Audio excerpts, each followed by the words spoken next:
In 1960s London, Estella is born with half black and half white hair. Because she looks different, she's considered an outcast and struggles to fit in with society's expectations. The young Estella is very creative and has a great eye for fashion, though her mother, Catherine, tries to teach her that she'll need to be able to follow patterns if she's to become a great designer. Estella, of course, refuses to do what is expected of her. She's brilliant, bad, and a little bit mad.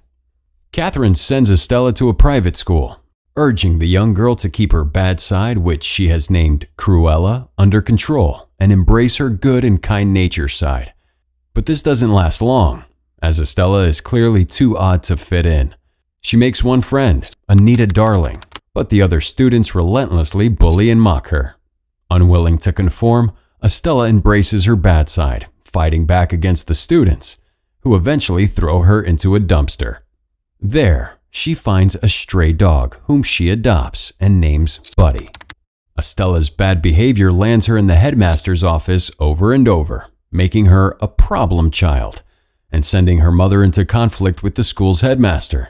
Estella's mother withdraws her from school in order to keep her record clean, despite the headmaster's enthusiasm for expulsion. Catherine drives Estella and Buddy to London, hoping to start a new life and encourage her daughter's fashion dreams. But first, Catherine stops at a magnificent winter ball at Hellman Hall, explaining that she must speak with an old friend to get the money they need for their new life. Estella wants to see the gala, but her mother insists she stay in the car while she's inside, and asks her to look after a red necklace, which she describes as a family heirloom. But after spotting a unique-looking dress, Estella and Buddy immediately leave the car to check the party out for themselves. Inside, Estella is awed by the extravagant fashion, feeling, for the first time, that she truly belongs. But when Buddy breaks free, Estella is forced to chase him through the crowded room, immediately drawing the attention of the Baroness's valet and right-hand man, John. He manages to catch her, and after seeing her black and white hair, covers her up and tries to escort her out. Estella once again breaks free, but is soon chased by 3 vicious Dalmatians and forced to hide outside. Estella falls over, but the 3 dogs run right past her. As she sits up, Estella is forced to watch as the dogs lunge at Catherine, pushing her off the cliff to her death. As the partygoers come to see what happened, the Baroness claims that it was an accident, and that the woman was accosting her for money. Estella blames herself for her mother's death and runs away, seeking refuge on a garbage truck. She doesn't notice that she's left behind her mother's necklace. Eventually, Estella makes it to the Regent Park Fountain, a place she wanted to visit with her mother. After apologizing for messing everything up, Cruella realizes that she lost the necklace her mother gave her. The next morning, Estella wakes up, having fallen asleep on the fountain. She sees 2 petty thieves, Jasper and Horace, and their one-eyed dog, Wink, swiping the money from the bottom of the fountain. Jasper quickly sees that Estella doesn't have a family, but when the cops show up, the trio grab their dogs and run. The brothers do their best to outrun her, but Estella and Buddy manage to keep up, even making it into their hideout. The boys introduce themselves to Estella, and she reveals that she's an orphan. Jasper sympathizes with her and urges Horace to remember that feeling, convincing him that Estella could be a good fit for their group. Having a girl around could make for an innocent distraction. Estella finds a safe place with the boys, but her two-toned hair is too obvious for a life of crime, so she dyes her hair red. 10 years later, Estella is a fully grown adult, living with Jasper, Horace, Buddy, and Wink as successful petty criminals. They successfully pickpocket strangers on the bus, break into homes, run cons in the hotel to steal guests' belongings, and frequently find themselves on the run when the police turn up. Although she's content with her simple life of crime, Estella continues to work on her fashion, longing for a career as a designer at Baroness von Hellman's prestigious couture company, the House of Baroness. On her birthday, Jasper and Horace steal a cake and give it to her with an extra special gift, a job offer from the Baroness's store, Liberty. Jasper reveals he pulled a few strings to get her accepted, namely breaking in and dropping her resume on the top of the pile. Estella is excited about the opportunity, but Horace thinks they're using the job as an angle for a con. Estella is deeply disappointed to find that her new job isn't as a glamorous fashion designer at all, but as an underappreciated janitor. Despite her best efforts, her boss won't even begin to look at Estella's designs, instead giving her much more cleaning work. Horace and Jasper arrive with lunch, but Estella quickly realizes that they're looking for the angle, an opportunity to rob the place. Estella insists that she wants to work honestly, with absolutely no crime in the store. The trash bag she's carrying gets poured onto her, leaving her filthy. Yet another thing her boss scolds her for. Ordered to stay and clean overnight. Estella steals some alcohol from his office, drinks herself into a stupor, and seeks out the window display, which she finds hideous and unfashionable. The next morning, Estella wakes up hungover by the window, having radically redecorated the window display in her own vision. Her boss prepares to fire her, until he discovers that the Baroness is visiting. Estella tries to hide with Horace and Jasper, who have already stolen their share of goods. But when the Baroness asks who's responsible for the window display, her boss rats her out and announces her imminent firing. To everyone's surprise, the Baroness reveals she's pleased with her work and offers Estella a job. Estella goes to work at the house of Baroness, conceiving of all new and original dress ideas and designs, hard work that is quickly noticed by the Baroness. Estella and the Baroness become fast friends because of Estella's beautiful work and designs, but Estella soon realizes that the Baroness is a cold and sociopathic woman. After work, Estella visits a vintage shop where she befriends the owner, Artie. She notices a stunning red dress in the window, a vintage design by the Baroness. Having successfully convinced the Baroness that she is a talent, Estella becomes close with her boss. But then she sees a necklace around the Baroness's neck and quickly realizes that it's the same one her mother gave her. Estella asks about it, and the Baroness claims it's a family heirloom, concocting an elaborate tale about a former employee that tried to rob her and then fell to her death. At this moment, Cruella starts to feel a deep sense of hatred for the Baroness, realizing that it was her gala that they attended the night of her mother's death. Estella tells Horace and Jasper what happened and insists that they use the opportunity to pull off a heist. She wants the necklace back. Over the next few days, Estella uses every moment to plan for the heist, memorizing every part of the Baroness's schedule, keeping an eye on the guards and their movements, and locating the cameras. She quickly realizes that the Baroness will recognize Estella if she attends, but Estella has another plan. On the night of the gala, Jasper and Horace arrive at the building as pest exterminators, sneaking into the building by using Wink as a dog-sized rat. While Horace makes for the safe, Jasper sneaks into the security mainframe. Estella, meanwhile, crashes the party in that stunning red dress with her natural hair, making a grand entrance as Cruella and stealing all the limelight from the Baroness. After taking down the Baroness's guards, Cruella sits down for a chat. Meanwhile, Horace makes it to the safe, only to discover that the necklace isn't there. The Baroness is wearing it. As the Baroness prepares to kick Cruella out of the party, Jasper stages a grand distraction, releasing rats into the party as a huge distraction. Amid the confusion, Cruella quietly grabs the necklace and gives it to Buddy, but one of the Dalmatians intervenes, swallowing the necklace.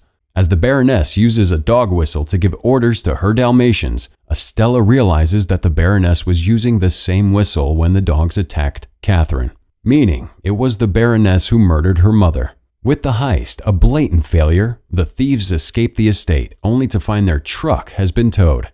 Estella hotwires a car to escape, but soon stops and cries at the realization that the Baroness was the one who killed her mom. The next day, Cruella orders the thieves to kidnap the 3 Dalmatians until one of them gives up the necklace through natural means.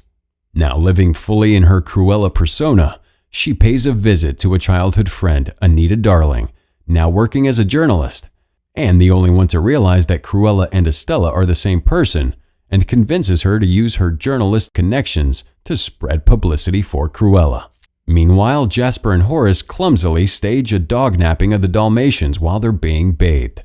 Now, focused entirely on revenge, Cruella spends the next few weeks working to upstage and humiliate the Baroness through sheer style and publicity. Cruella makes a habit of going to the Baroness's extravagant parties in increasingly over-the-top and stylish outfits, pushing the Baroness off the front page and making sure everybody is talking about Cruella. The Baroness, now a mere footnote in the cultural discussion, grows increasingly furious about Cruella's constant antics. She fires her lawyer, Roger Ratcliffe, for his bumbling failure to locate, identify, and arrest Cruella, before tasking Estella with designing a special dress for her upcoming spring collection. Estella uses an expensive, foreign material to construct the dress, which clearly impresses the Baroness. That night, Horace and Jasper break into the house of the Baroness and create trouble, making it appear as if Cruella had broken in overnight.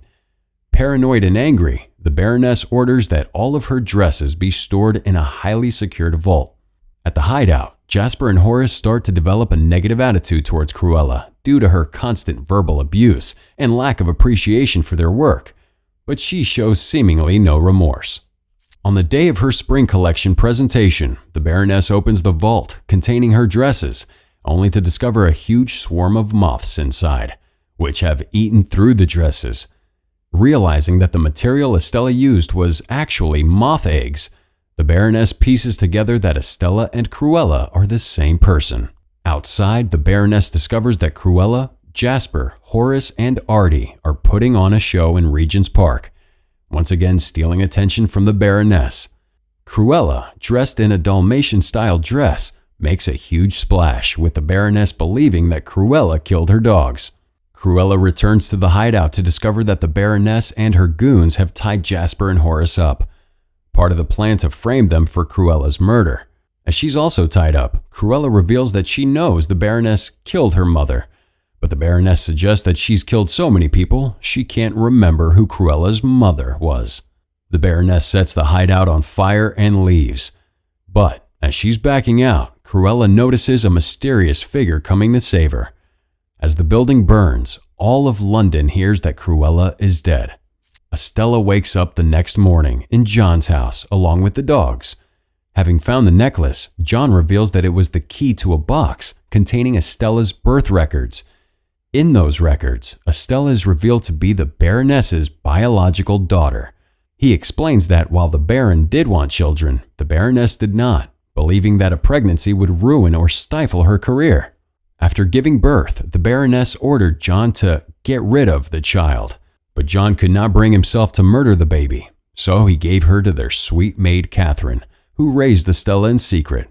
Devastated by the revelation, Estella runs away and retreats to the fountain in Regent's Park, where she makes her peace with her adoptive mother and officially embraces her new full-time identity as Cruella. Brilliant, bad, and a little bit mad. Stealing a truck, Estella and Wink break Jasper and Horace out of prison, but they're still mad at her for mistreating them. She convinces them to come with her to John's house, where she proudly refers to them as her family. Now reunited, the crew concoct a whole new plot to bring down the Baroness once and for all. In the meantime, Cruella pays a visit to Artie, recruiting him for a big role in the plan. Horace steals Estella a new car called a Panther de Ville, and points out the similarity to the word devil, though it's pronounced DeVille. Estella quite likes the name. On the night of the Baroness's latest ball, she's shocked to discover that all of her guests have been tricked into wearing black and white Cruella wigs and outfits to honor Cruella. Unable to identify the real Cruella, the Baroness and her guards are on high alert. Cruella, who's already in the mansion, pokes the Baroness with a pin and grabs her dog whistle before slipping into the bathroom to change. Soon, the Baroness is dragged outside by the Dalmatians, where Estella stands with the dog whistle in the very spot that her adoptive mother was killed. Inside the mansion, Horace, Jasper, Artie, and John begin directing people outside. The Baroness lets go of the dogs, allowing them to speed towards Estella as they did with Catherine, but the dogs settle beside her, having come to obey their new master. Estella reveals that she is the Baroness's biological daughter, allowing the Baroness to take full credit for her creative genius. Hoping to make things better, the Baroness suggests that they could run the company together, mother and daughter. She slowly approaches and embraces Estella in a hug. After hugging her daughter, the Baroness pushes her off the cliff to her death. Realizing that everybody in attendance witnessed the blatant murder, the Baroness attempts to cover it up as an accident. Estella reveals that she survived the fall thanks to a tailored skirt made into a parachute, an ingenious design by her and Artie. As the Baroness is led into a police van for the arrest of Estella, Cruella arrives at the party in the DeVille, once again surprising everybody and upstaging the Baroness in her most humiliating moment. Cruella reveals that Estella left everything in her will to her, meaning all of the Baroness's fortune is now Cruella's. After holding a funeral for Estella, Cruella brings Horace and Jasper back to the newly renamed Hell Hall. Now that she's an heiress, Cruella DeVille decides to keep the estate and live there with her new crew. With John and Artie in for the ride, Estella tells her new team that she has big plans in store. Later, Cruella leaves 2 Dalmatian puppies at the home of Roger and Anita, named Pongo and Perdita. Roger, now working as a songwriter, begins on his latest work, a song about Cruella DeVille. If she doesn't scare you, no evil thing will.